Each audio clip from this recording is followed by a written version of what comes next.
Bonjour, nous sommes toujours à l'E3 et nous sommes sur un des stands des plus verts qui soit, non pas celui de l'incroyable Hulk, mais celui de Microsoft.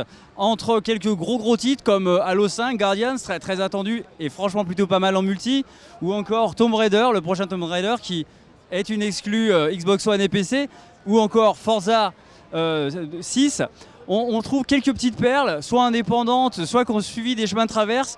Et on a deux coups de cœur parmi tous ces jeux indépendants ou un petit peu particuliers.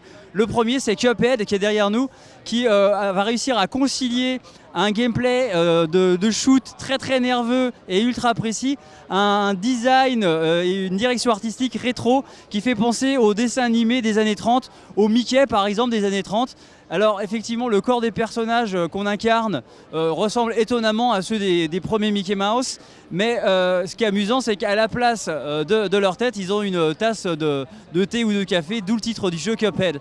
Et on se retrouve alors dans le jeu à se déplacer sur une carte et ensuite à affronter des boss qui ont des formes assez particulières. Par exemple, on va affronter deux crapauds boxeurs qui sont particulièrement difficiles à abattre et on va devoir leur tirer dessus pendant de longues minutes en évitant leurs attaques et leurs projectiles.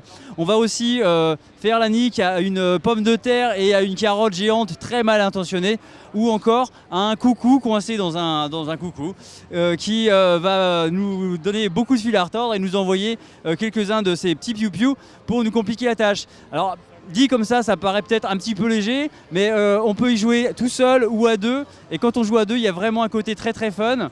Alors c'est vrai qu'on trouve le jeu un petit peu difficile, il laisse peu de chance aux erreurs, mais une fois qu'on a un peu chopé le truc, c'est vraiment un grand plaisir. Notre deuxième coup de cœur, c'est un jeu qu'on doit à Keiji Inafune qui est plus connu pour son travail, et non pas sa direction, mais son travail sur des jeux comme Mega Man par exemple.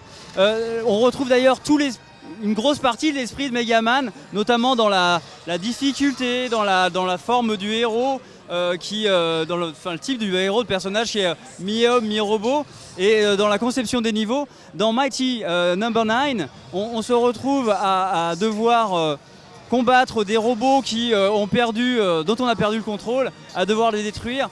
Et une fois encore, ça demande un gameplay extrêmement précis, c'est un platformer exigeant, vraiment jubilatoire quand on a commencé à en prendre la mesure et on retrouve effectivement les mécaniques qui ont fait le succès des Megaman, sauf que là on a un graphisme de 2015 vraiment très beau, vraiment très séduisant et ce jeu on lui donne aussi un coup de cœur parce qu'il a eu un parcours un petit peu particulier.